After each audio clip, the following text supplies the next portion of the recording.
ప్రియ స్నేహితులారా, మన వాక్య పాఠ్య భాగం ప్రకటన గ్రంథం 2వ అధ్యాయం 8 నుండి 17వ వచనం వరకు సావధానంగా వినండి. స్మరణలో ఉన్న సంఘపు దూతకు ఈలాగు రాయి: మొదటివాడు కడపటివాడు అయి ఉండి మృతుడై మరల బ్రతికిన వాడు చెప్పే సంగతులేవనగా, నీ శ్రమను దరిద్రతను నేనెరుగుదును. అయినా నీవు ధనవంతుడవే.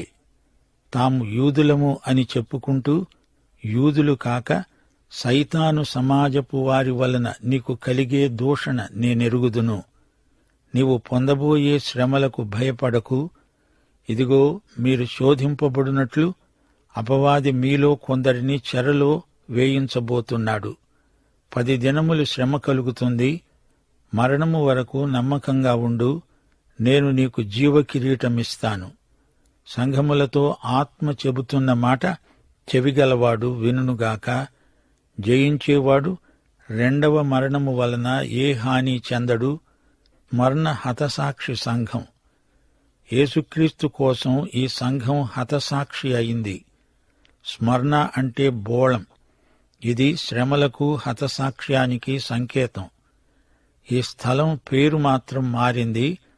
టర్కీలో ఇజ్మీర్ అనే స్థలమే అప్పటి స్మరణ. అది అందమైన నగరం, వ్యాపార కేంద్రం, జనసమ్మర్దం ఎక్కువగా ఉండే ప్రాంతమది. ఇక్కడ జియస్ ఆలయం, డయానా గుడి కూడా ఉన్నాయి. అప్రోడైట్, అపోల్లో ఆలయాలు కూడా ఉన్నాయి. పాగోస్ అనే కొండపై అలెగ్జాండరు నిర్మించిన నగరం స్మరణ. పూల తోటలతో ఆవరించబడిన నగరమిది. యాస్క్లిపియస్ అనే దేవతాలయం నిర్మించబడింది. నాటకశాల ఒకటి, సంగీత కళా కేంద్రం ఒకటి నిర్మించబడినాయి. స్మరణ సంఘ అధ్యక్షుడు పొలికార్పు అపుస్తలుడైన యోహాను శిష్యుడు. క్రీస్తు శకం 155లో పొలికార్పు హతసాక్షిగా సజీవ దహనం గావించబడ్డాడు. స్మరణ అనే పేరు శ్రమలకు సంకేతంగా చరిత్రలో నిలిచిపోయింది. స్మరణ సంఘమా, నీ శ్రమలను దరిద్రాన్ని నేనెరుగుదును అంటున్నాడు ప్రభు. స్మరణ సంఘములో గాని ఫిలదెల్ఫియాలో కాని ఏ లోపము ఉన్నట్లు ప్రభువుకు కనపడలేదు. ఈ 2 సంఘాలు ఎన్ని ఒడుదుడుకులు వచ్చినా బహుకాలం చిరస్థాయిగా నిలిచి ఉన్నాయి. ఈ రోజున ఆ ప్రాంతంలో రహస్య విశ్వాసులెందరో ఉన్నారు. వారు బయటికి రావటానికి భయపడతారు. ఎఫెసు అపోస్తలిక సంఘం స్మరణ హతసాక్షి సంఘం. క్రీస్తు శకం 100వ సంవత్సరం నుండి 314వ సంవత్సరం వరకు, యోహాను మరణం నుండి కాన్స్టాంటైన్ సాక్ష్యపు ఒప్పుకోలు వరకు స్మరణ సంఘకాలం. అంతటితో రోమా సామ్రాజ్యంలో క్రైస్తవుల శ్రమలు ముగిశాయి. స్మరణ సంఘానికి ప్రభువైన యేసు ఉత్తరం రాస్తున్నాడు. ఇది క్లుప్త సందేశం. ఈ సంఘమును ప్రభువు ఎంతో ప్రశంసిస్తున్నాడు. ప్రకటన గ్రంథం 1వ అధ్యాయం 17-18 వచనాలలోని మాటలే ఇక్కడ ప్రభు అంటున్నాడు: భయపడకు, నేను మొదటివాడను, కడపటివాడను, జీవించేవాడను. మృతుడనయ్యాను గాని యుగయుగాలు జీవిస్తున్నాను, సజీవుడను. మరణపాతాళముల తాళపు చెవులు నా స్వాధీనములో ఉన్నాయి. యేసు తనను గురించి ఇచ్చిన సాక్షాత్కారమిది. ఇది ప్రతి సంఘానికి సరిపోయే సజీవ దర్శనం. మృతుడై మరల బ్రతికినవాడు, ఆది అంతం అయి ఉన్నవాడు, మృత్యుంజయుడు మనకున్నాడు. శ్రమలకు హింసలకు భయపడాల్సిన పనిలేదు. చనిపోయి బ్రతికిన యేసు హతసాక్షులకు దేవుడు. వారికి మృత్యుంజయుడైన క్రీస్తునందు ఎంతో ఆదరణ. ఆ కాలంలో హతసాక్షులైన 50 లక్షల మంది విశ్వాసులతో యేసుక్రీస్తు తనను తాను సంయుక్తపరుచుకున్నాడు. శ్రమలను హతసాక్ష్యమును భరించిన వారికి క్రీస్తునందు ఎంతో ఆదరణ. స్మరణ సంఘమును గురించిన 7 యోగ్యతలను యేసు ప్రశంసిస్తున్నాడు. మొదటిది, నీ శ్రమను నేనెరుగుదును. ఇది మహాశ్రమలను గురించిన మాట కాదు. తనకు వచ్చిన శ్రమలను స్మరణ సంఘం ఓర్చుకుంది. ప్రభువు తన సంఘాన్ని ప్రశంసిస్తున్నాడు, శ్లాఘిస్తున్నాడు. యేసు నామమును బట్టి కలిగే శ్రమలను, హింసలను శాంతముతో ఓర్చుకోగలగడం విశేష కృప. రెండోది, నీ దరిద్రతను నేనెరుగుదును అంటున్నాడు ప్రభువు. అయినా నీవు ధనవంతుడవే. భౌతికమైన దరిద్రం ఉంటే మటుకేమి, ఆధ్యాత్మికంగా నీవు ధనవంతుడవే. పరలోక విషయములలో ఆత్మ సంబంధమైన ప్రతి ఆశీర్వాదమూ నీకున్నది. లవొదికయను గురించి ప్రభువేమన్నాడు? నీవు దౌర్భాగ్యుడవు, దిక్కుమాలినవాడవు, దరిద్రుడవు, గుడ్డివాడవు, దిగంబరుడవు అయి ఉన్నావని ఎరుగక, నేను ధనవంతుడను, ధనవృద్ధి చేసుకున్నాను, నాకేమీ కొదవలేదు అని చెప్పుకుంటున్నావు. స్మరణ సంఘంలో ఇహలోక ఐశ్వర్యం ఎవరికీ లేదు. అందరూ బానిసలు, బీదవారు. విశ్వాసమును బట్టి తమ ఆస్తిపాస్తులను పోగొట్టుకున్నవారు. ఇక మూడోది, సైతాను సమాజం వారి వలన నీకు దూషణ. వీరు తాము యూదులమని చెప్పుకుంటారు గాని వీరు నిజంగా యూదులు కారు. యూదులము అంటున్నారే, మీరు పాత నిబంధన లేఖనాలను నమ్మటం లేదు. మీరు యూదులెలా అవుతారు? పౌలు రోమాపత్రిక 9వ అధ్యాయం 6వ వచనంలో అన్నాడు, దేవుని మాట తప్పిపోయినట్లు కాదు. ఇశ్రాయేలు సంబంధులందరూ ఇశ్రాయేలీయులు కారు. యోహాను సువార్త 8వ అధ్యాయం 44వ వచనం, మీరు యూదులా? కాదు, మీ తండ్రి అయిన అపవాది సంబంధులు. స్మరణలో ఒక కొత్త సంస్కృతి ప్రవేశించింది. వీరు పాత నిబంధనను ఎరుగరు, పైగా యూదులమని చెప్పుకుంటున్నారు. నిజమైన యూదులు పాత నిబంధన సందేశాన్ని నమ్మినవారే, లేకపోతే వారు సైతాను సమాజానికి చెందినవారే. ఇక నాలుగోది, భయపడవద్దు. శ్రమల మధ్య వారికి ధైర్యం గొలిపే మాట ప్రభువు పలుకుతున్నాడు. ఈ గ్రంథంలో రెండోసారి భయపడవద్దు అని ధైర్యం చెబుతున్నాడు. అందుకే చిరునవ్వుతో ఆనందగీతాలు పాడుతూ ఆ రోజుల్లో విశ్వాసులు హతసాక్షులయ్యారు. 5, అపవాది మీలో కొందరిని చెరలో వేయించబోతున్నాడు. స్మరణ సంఘములోని బాధలకు కారకుడు సైతానే, అపవాదే. సైతాను కొందరు మనుషులను తన సాధనములుగా వాడుకోవచ్చు. అయినా మూల కారణం సైతానే. మనకు కలిగే భౌతిక ఆటంకాలు, ప్రతిబంధకాలు సైతాను వల్లనే కలుగుతాయి. 6, 10 దినములు మీకు శ్రమ కలుగుతుంది. 10 మంది రోమక చక్రవర్తులు వరుసగా ఇశ్రాయేలును వేధించిన వారే. ఇక 7, మరణము వరకు నమ్మకంగా ఉండు. వారు అలాగే నమ్మకంగా ఉన్నారు. దేవుడు వారికి జీవ కిరీటం ఇస్తానన్నాడు. అది వాడబారని మహిమ కిరీటం. శ్రమబాధితులకు దేవుడు బహూకరించే కిరీటాలు ఎంతో ఆకర్షణీయమైనవి. ఎవరికి తగిన కిరీటం వారికి బహూకరించడానికి ఆయన సిద్ధంగా ఉన్నాడు. నీవు ప్రభువు నిమిత్తమై శ్రమలలో ఉన్నావా? ఆయనకది తెలుసు. ఆయన నిన్ను మరిచిపోలేదు. నిత్యత్వంలో నిన్ను ఆయన బహూకరిద్దామనే ఎదురు చూస్తున్నాడు. ప్రతి విశ్వాసీ ఆయన దృష్టిలో ప్రత్యేకమైన వ్యక్తి. వ్యక్తిగతంగా ఆయన పరామర్శిస్తాడు. యాకోబు పత్రిక 1వ అధ్యాయం 12వ వచనం అంటోంది, శోధన సహించినవాడు ధన్యుడు. అతడు శోధనకు నిలిచినవాడై ప్రభువు తనను ప్రేమించే వారికి వాగ్దానము చేసిన జీవ కిరీటము పొందుతాడు. జీవ కిరీటమంటే అది నీ జీవితంలో భాగమైపోతుంది. ఈ రోజున యేసు కోసం శ్రమించే వారికి ఈ వాగ్దానం ఎంతో ఆదరణ. ఇది గొప్ప ప్రోత్సాహం. దేవునికి స్తోత్రం.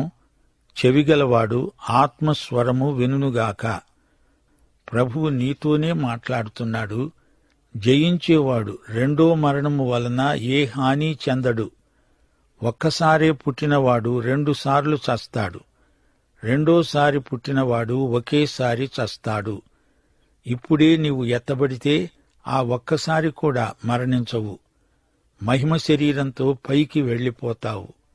రెండో మరణం విశ్వాసులకు ఉండదు. మొదటి మరణం శరీరానికే. రెండో మరణం జీవమునకు, ఆత్మకు కూడా. దేవుని నుండి శాశ్వతమైన ఎడబాటే రెండో మరణం. ఇప్పుడు ప్రభు పెర్గెము సంఘానికి రాసిన ఉత్తరం. పెర్గెములో ఉన్న సంఘపు దూతకు ఈలాగు రాయి: వాడి అయిన రెండంచులు గల ఖడ్గము గలవాడు చెప్పే సంగతులేమనగా, సైతాను సింహాసనమున్న స్థలములో నీవు కాపురమున్నావని నేను ఎరుగుదును. మరియు సైతాను కాపురమున్న ఆ స్థలములో నాయందు విశ్వాసి అయి ఉండి నన్ను గూర్చి సాక్షి అయిన అంతిప అనేవాడు మీ మధ్యను చంపబడిన దినములలో నీవు నా నామము గట్టిగా చేపట్టి నాయందలి విశ్వాసమును విసర్జించలేదని నేనెరుగుదును. అయినను నేను నీ మీద కొన్ని తప్పిదములు మోపవలసి ఉన్నది. అవేవనగా, విగ్రహములకు బలి ఇచ్చిన వాటిని తినునట్లు, జారత్వము చేసేటట్లు ఇశ్రాయేలీయులకు ఉరి ఒడ్డుమని బాలాకునకు చెప్పిన బిలాము బోధను అనుసరించేవారు నీలో ఉన్నారు. అటువలనే నికొలాయితుల బోధను అనుసరించేవారు నీలో ఉన్నారు. కావున మారు మనస్సు పొందు. లేని ఎడల నేను నీ యొద్దకు త్వరగా వచ్చి నా నోటి నుండి వచ్చే ఖడ్గము చేత వీరితో యుద్ధం చేస్తాను. సంఘములతో ఆత్మ చెప్పుచున్న మాట చెవిగలవాడు వినుగాక. జయించేవానికి మరుగై ఉన్న మన్నాను భుజింపనిస్తాను, మరియు అతనికి తెల్ల రాతినిస్తాను. ఆ రాతి మీద చెక్కబడిన ఒక కొత్త పేరు ఉంటుంది. పొందినవానికే గాని అది ఎవనికీ తెలియదు. ఆ పట్టణాన్ని పెర్గెమోస్ అని, పెర్గెమం అని కూడా అంటారు. అది టర్కీ ప్రాంతంలోని పట్టణం. క్రీస్తు శకం 314 సంవత్సరం నుండి 590 మధ్యకాలంలో పేరు మోగిన నగరమిది. అన్య సాంప్రదాయాలు సంఘంలో ప్రవేశించాయి. సంఘ చరిత్రలో అవి విషాదకరమైన సంవత్సరాలు. యేసుక్రీస్తు వ్యక్తిత్వం నుండి దూరమైపోయిన మనస్తత్వం వారి పోకడల్లో కనిపించింది. ఒక్క పెర్గెముకే కాదు, నాటి కాలపు క్రైస్తవ సంఘాలన్నిటినీ ఆవరించిన మాంద్యాన్ని ఈ ఉత్తరం బయలుపరుస్తోంది. ఈ ఉత్తరానికి చారిత్రకంగా ఎంతో ప్రాముఖ్యముంది. స్మరణ గొప్ప పర్యాటక కేంద్రం. దానికి దక్షిణంగా 108 కిలోమీటర్ల దూరంలో ఎఫెసు ఉంది. అక్కడ్నుంచి 116 కిలోమీటర్ల దూరంలో పెర్గము ఉంది. ఈ మూడు పేరెన్నిక గన్న పట్టణాలు: స్మర్ణ, ఎఫెసు, పెర్గము. ఎఫెసు రాజకీయ కేంద్రం, స్మర్ణ వ్యాపార కేంద్రం, పెర్గము మత విషయికమైన కేంద్రం. మైసియా ప్రాంతంలోని పట్టణం పెర్గము. అందమైన నగరం. ఆసియాలో అనేకులను ఆకర్షించే యాత్రాస్థలమిది. కైసరు ఆగుస్తు పేరు మీద ఆలయమొకటి పెర్గములో ఉంది. రోములో వాతావరణం బాగా ఉండకపోతే చక్రవర్తి ఇక్కడికి తన విడిది గృహానికి వస్తాడు. పెర్గము రాజపరివారానికి సురక్షితమైన ప్రశాంతమైన చోటు. శత్రువులు జొరబడడానికి వీలు కాకుండా కట్టుదిట్టం చేయబడింది. ప్రాచీన అవశేషాలు త్రవ్వకాలలో పెర్గము ప్రాంతంలో పరిశోధకులు కనుగొన్నారు. అన్యమత గ్రంథాలెన్నో అక్కడ ఉన్నాయి. పెద్ద గ్రంథాలయమున్నది. 2 లక్షలకు పైగా మత గ్రంథాలను భద్రం చేసి ఉంచారు. మార్కు యాంథోనీ తన ప్రియనేస్తమైన క్లియోపాత్రాకు ఈ గ్రంథాలయాన్ని బహూకరించాడు. ఆమె ఆ గ్రంథాలయాన్ని ఈజిప్టుకు తరలించింది. అలెగ్జాండ్రియా పట్టణంలో దాన్ని స్థాపించింది. ఈజిప్టులోని ఈ మహాగ్రంథాలయం పెర్గములో నుంచి తెచ్చిందని చరిత్ర చెబుతోంది. చివరికి శత్రువుల చేతిలో ఈ పట్టణం ధ్వంసమైపోయింది. పెర్గము సంఘ కాపరికి ప్రభు ఈ ఉత్తరం రాస్తున్నాడు. వాడి అయిన రెండంచుల ఖడ్గము గలవాడు ఈ ఉత్తరంలో చెప్పిన సంగతులు ఎంతో ప్రాముఖ్యమైనవి. ఈ ఖడ్గము దేవుని వాక్యమే. పెర్గములోని మత విషయిక భ్రష్టత్వాన్ని దేవుని వాక్యం ఖండిస్తున్నది, తీర్పు తీరుస్తుంది. అనేక మతాల కూడలిలో దేవుని వాక్యం ప్రకటించటం దేవుని సంకల్పం. వారికి దేవుని వాక్యం కావాలి. వారు దేవుని వాక్యం వినాలి. నీవు కాపురమున్న స్థలము నాకు తెలుసు అంటున్నాడు ప్రభువు. నీవు కఠినమైన స్థలంలో ఉన్నావు. పరిస్థితులు ఆయనకు తెలియనివి కాదు. పరిస్థితుల ప్రభావం ఎంత తీవ్రమైనదో అది కూడా ప్రభువుకు బాగా తెలుసు. సైతాను సింహాసనము ఎక్కడ ఉందో అక్కడే నీవు కాపురమున్నావు. సైతాను కార్యక్రమాలకు పెర్గము కేంద్రం. సైతాను కేంద్ర కార్యాలయం ఇప్పుడు నరకములో లేదు, ఈ లోకంలోనే ఉంది. వాడు నరకములోకి పడద్రోయబడే రోజు కూడా వస్తుంది. ప్రకటన 20వ అధ్యాయంలో వివరాలున్నాయి. సైతాను ఇప్పుడు ఈ లోకాధికారిగా విచ్చలవిడిగా తిరుగుతున్నాడు. గర్జించే సింహములాగా ఈ లోకరాజ్యాల మధ్య తిరుగాడుతున్నాడు. 1 పేతురు 5వ అధ్యాయం 8వ వచనం, సైతాను తన సింహాసనాన్ని కొంతకాలం పెర్గములో స్థాపించుకున్నాడు. ఆ విధంగా తన కార్యాలయాన్ని ఆయా స్థలాలకు మారుస్తుంటాడు. పెర్గములో ఎక్కడ చూచినా వివిధ మతాలకు సంబంధించిన గుళ్ళు, గోపురాలు.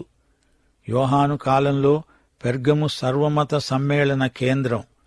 పెర్గము ముఖద్వారం దాటి లోపల అడుగు పెట్టగానే అథీనా దేవత గుడి కనిపిస్తుంది. ఆ దేవాలయానికి పైగా ఒక పెద్ద గ్రంథాలయం. ఇంకా కొంచెం ముందుకు వెడితే కైసరు ఆగుస్తు ఆలయం, ఆ తరువాత హేడ్రియన్ గుడి. ఈ విధంగా అంతటా మత వాతావరణమే. పెర్గము మతాల పట్టణం, విగ్రహాల నగరం. రాజుగారి సౌధం ముందు జియస్ దేవతకు ప్రతిష్ఠించబడిన ఒక బలిపీఠమున్నది. అదిగో అదే సైతాను సింహాసనం. సింహాసనాలు అంటే ఆ మతాలన్నిటినీ తన అదుపాజ్ఞలో పెట్టుకున్నాడు సైతాను. డయోనిసోస్ అనే దేవళం ఎంతో విచిత్రమైనది. బచ్చూస్ అనే దేవత అని కూడా దీనికి మరో పేరుంది. బచ్చూస్ ద్రాక్ష మద్యానికి అధిష్టాన దేవత. బచ్చూస్ ముఖం పొట్టేలు ముఖం లాంటిది. దాని నెత్తిన కొమ్ములుంటాయి. పైభాగం మనిషి, కింది భాగం పొట్టేలు. గిట్టలు చీలి ఉంటాయి. దీనికి ఒక తోక కూడా ఉంటుంది. సైతానుకు కొమ్ములు, తోక అనే వర్ణన వాక్యానుసారమైనది కాదు, అన్యుల ఊహా చిత్రణ అది. మద్యానికి అమ్ముడుపోయి జాతులకు జాతులే నాశనమైపోయాయి. పెర్గములో ఆర్కెప్లియోస్ అనే మరో దేవత ఉంది. ఈ దేవత మానవ రూపం, సర్పరూపం కలిగింది. పెర్గములో సర్పరూపంలో ఆర్కెప్లియోస్ అనే ఆరోగ్య దేవత కనిపిస్తుంది. స్వస్థత కార్యక్రమాలు అక్కడ జరుగుతాయి. మందులు, ఓషధులు, మంత్రతంత్రాలు అక్కడ ప్రయోగించబడతాయి. అదే పెర్గము. ఈ సంఘాన్ని గురించి మరికొన్ని వివరాలు వచ్చే పాఠంలో వింటాము. ప్రభు అయిన యేసుక్రీస్తు వారి కృప, తండ్రి అయిన దేవుని ప్రేమ, పరిశుద్ధాత్మ యొక్క అన్యోన్య సహవాసము మనకందరికీ నిత్యత్వము పర్యంతము తోడై ఉండునుగాక. ఆమేన్.